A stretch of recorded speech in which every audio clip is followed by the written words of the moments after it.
সুদীপা ও আদিত্যের ভালোবাসা আড়াল থেকে দেখে ফেলে অভ্রজিত পরমা, আর তা দেখে তারা অনেক খুশি হয়ে যায়। এদিকে পরমা সবটা মেনে নিয়েছে, এটা দেখে অভ্রজিত পরমাকে কাছে টেনে নেয়। বাড়িতে পুজোর আয়োজন, সুদীপাকে শাড়ি পরতে সাহায্য করছে আদিত্য, আর ঠিক সেই সময় পরমা ও অভ্রজিৎ তাদের ডাকতে আসে। দরজায় দাঁড়িয়ে আদিত্য আর সুদীপার এমন ভালোবাসা দেখে পরমা ও অভ্রজিৎ দুজনেই আনন্দে ভরে ওঠে। এরপর সবাই মিলে পুজোতে বসলে সেখানে আদিত্য সুদীপাকে তার ভালোবাসার কথাটি বলে দেয়, যা শুনে সুদীপা একদম অবাক হয়ে যায়। আর অন্যদিকে অভ্রজিৎও পরমাকে ভালোবাসার কথা বলে। অভ্রজিতের মুখে এমন কথা শুনে পরমাও অবাক হয়ে যায়। এই ফুল এপিসোডটি পেতে একটি লাইক দিয়ে সম্পূর্ণ ভিডিওটি দেখতে থাকুন। গল্পের শুরুতেই দেখা যাবে পরমা আদিত্য আর অভ্রকে আর জানকীকে একসঙ্গে ডেকে বলে যে আমাদের একটা প্ল্যান করতে হবে যাতে সুদীপা তাড়াতাড়ি সুস্থ হয়ে যায়। তখনই অভ্র বলে, কি বলতে চাচ্ছ পরমা? তখনই পরমা বলে, আমরা আদিত্যর সঙ্গে খুব খারাপ ব্যবহার করব, তাকে রাস্তায় অ্যাটাক করব। সেটা দেখে সুদীপা চুপ করে বসে থাকতে পারবে না, কারণ আদিত্যকে বাঁচানোর জন্য সে উঠে দাঁড়ানোর চেষ্টা করবেই। তখনই দেখা যায় সবাই রাজি হয়ে যায় আর বলে তাহলে এটাই করা হোক।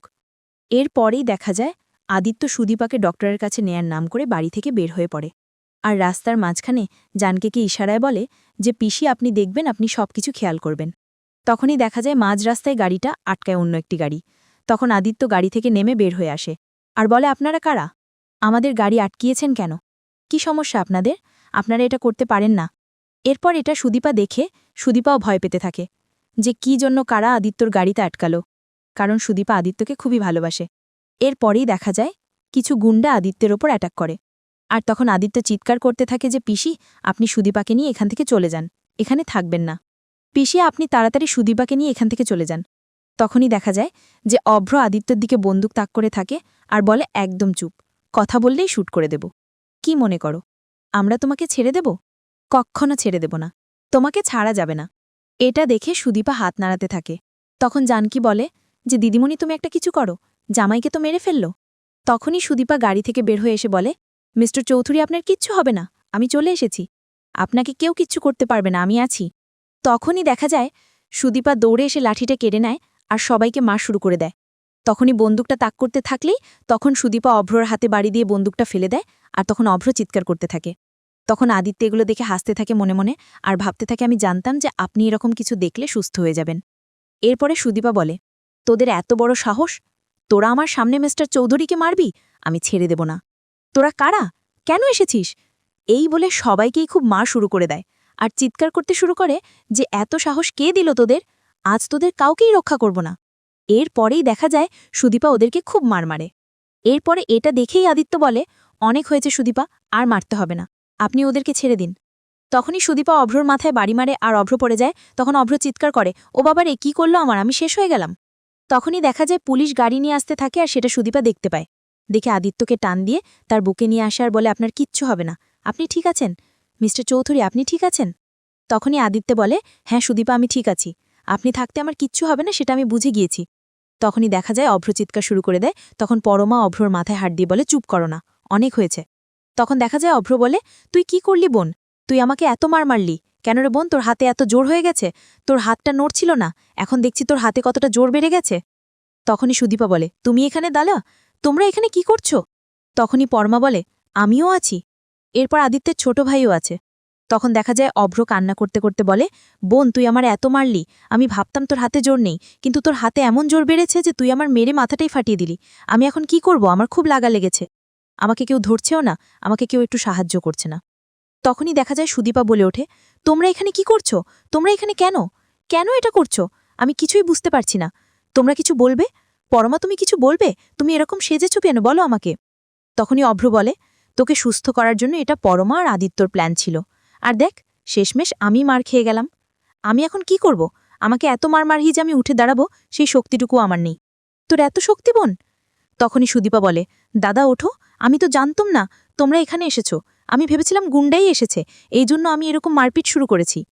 তখনই দেখা যায় পরমা বলে, হ্যাঁ ও তো সেনাবাহিনীতে আছে, ওর তো আর এত ব্যথা লাগেনি, কিন্তু আমাকে যে কি মার দিয়েছে সুদীপা সেটা আমি বলে বোঝাতে পারবো না, আমি হাত পা নড়াতেই পারছি না।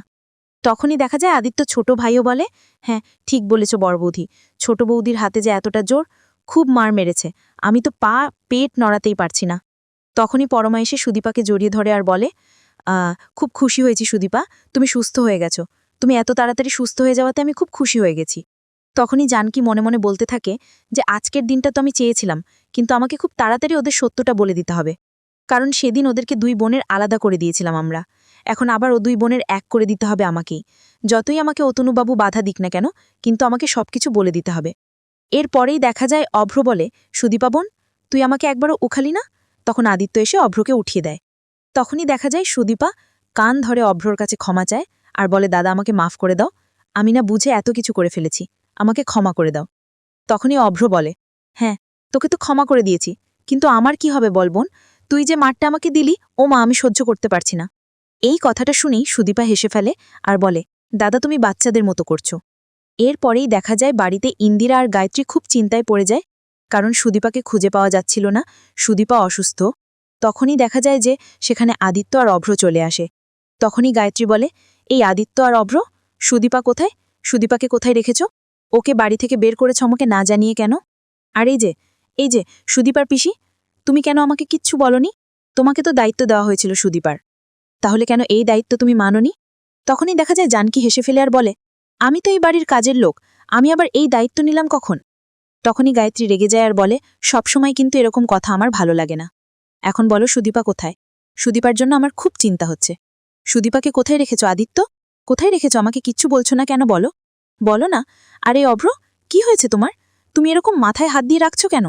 তখনই অভ্র বলে, মা কি আর বলবো, তোমার সুদীপার হাতে যে কি জোর, তুমি সেটা যদি জানতে তাহলে বুঝতে, আমাকে মেরে মাথাটা ফাঁকিয়ে দিয়েছে। তখনই দেখা যায় গায়ত্রী চমকে যায় আর বলে, কি বলতে চাচ্ছ? সুদীপা হুইলচেয়ার থেকে তোমাকে মেরেছে? এটা আমাকে বিশ্বাস করতে হবে? তখনই ইন্দিরা বলে, হ্যাঁ তোরা কি পাগল হয়ে গেছিস? তোরা কি বলছিস? ভেবেচিন্তে কথা বলছিস তো? তোরা কাকে নিয়ে এরকম ব্যাপারে কথা বলছিস? তখনই আদিত্য হেসে ফেলে আর বলে, আসলে মা আসলে কি বলবো বুঝতে পারছি না, দাদা যেটা বলছে সেটাই সত্য। তখনই দেখা যায় ইন্দিরা বলে ওঠে, যে কি হয়েছে দিদি বলো না, ওদেরকে আমার এরকম মনে হচ্ছে কেন? তখনই পরমা সুদীপাকে নিয়ে বাড়ির ভেতরে চলে আসে। আর তখনই সুদীপার এই অবস্থা দেখে বাড়ির সবাই খুব খুশি হয়ে যায়। তখনই গায়ত্রী বলে, সুদীপা তুমি সুস্থ হয়ে গেছো? তুমি সুস্থ হয়ে গেছো? তখনই দেখা যায় আদিত্য বলে, হ্যাঁ হ্যাঁ বড়মা, সুদীপা সুস্থ হয়ে গেছে। আসলে বৌদির মতো আমরা কাজ করেছি বলেই আজকে সুদীপা সুস্থ হয়ে গেছে। আর আদিত্যের মুখে পরমাকে বৌদি বলতে দেখে গায়ত্রী আর ইন্দিরা খুব খুশি হয়ে অবাক হয়ে যায়। এরপরই পরমা বলে, হ্যাঁ মা সুদীপা সুস্থ হয়ে গেছে, সুদীপাকে সুস্থ করতেই আমরা বাড়ি থেকে বের করে নিয়ে গিয়েছিলাম। তখনই দেখা যায় পরমা সবকিছু ওদেরকে বলে যে কি কি কারণে সুদীপা সুস্থ হয়ে গেছে। তখনই গায়ত্রী বলে, তোরা সব পারিসও বটে, এত কিছু করলি আমাদেরকে কিছু জানানোর চেষ্টাও করলি না। আচ্ছা যাই হোক, যা হয়েছে ভালো হয়েছে। তাহলে সুদীপা সুস্থ হয়ে বাড়িতে ফিরেছে, এটাই আমাদের কাছে অনেক বড় পাওয়া। সুদীপা এখন ফিরে এসেছে, এখন সুদীপা সুস্থ হয়ে গেছে, তাহলে আমার তার কোনো কাজ নেই। তখনই দেখা যায় যে সুদীপা বলে, বড়মা তুমি এরকম কথা বলবে না, এরকম কথা বললে কিন্তু ভালো লাগে না। তুমি এই বাড়িতে আগে যেরকম ছিলে এখনও ঠিক সেরকমই থাকবে। তোমার রাগ অভিমান সব থেকে ভালো লাগে আমার কাছে। তখনই দেখা যায় ইন্দিরা গায়ত্রীকে বলে, দেখেছো দিদি এখনও তোমার হয়েই কথা বলছে, আসলে ও তোমার মতোই হয়েছে। তখনই গায়ত্রী বলে, ঠিক বলেছ, ওর এরকম তেরা কথা শুনতে আমারও খুব ভালো লাগে। ও যেরকম কথার উল্টো জবাব দিয়ে দেয়, কিন্তু আমি একটা জিনিস বুঝে গেছি, ও যে কথাটাই বলুক না কেন সেটা গুরুত্বপূর্ণ কথাই, আর সেই কথার গুরুত্বও আছে। তাই আমি ওর কথায় আর কিছু মনে করি না এখন। ও যা বলছে বলতে দাও ইন্দিরা, ওর মনে যা আছে আমাকে নিয়ে সবকিছু বলুক। এরপরই দেখা যায় পরমা মন খারাপ করে দাঁড়িয়ে থাকে। আর তখন পরমা মনে মনে ভাবে যে আমাকেও খুব তাড়াতাড়ি সুদীপা সত্যটা বলে দিতে হবে। সুদীপা হলো দীপা সেনগুপ্তের বংশধর, আমাকে বলতেই হবে, কিন্তু ওর সঙ্গে আমার কি সম্পর্ক আছে? আমার কেন জানি মনে হচ্ছে এর মধ্যে কিছু একটা আছে, আমাকে খুঁজে বের করতে হবে। তখনই অভ্র বলে, পরমা মন খারাপ কেন, কি হয়েছে? তখনই পরমা বলে, আসলে অভ্র মন খারাপ না, এতদিন পরে বাড়ির সবাইকে খুশি দেখতে পেলে আমার কাছে খুব ভালো লাগছে। এরপরেই দেখা যায় গায়ত্রী বলে, এখন আমি একটা কথা বলতে চাই, তোমাদের যখন যা ইচ্ছা তাই করতে পারবে, আমি আর তোমাদের কিচ্ছু বাধা দেব না। আমি তোমাদের স্বাধীনতা দিয়ে দিলাম।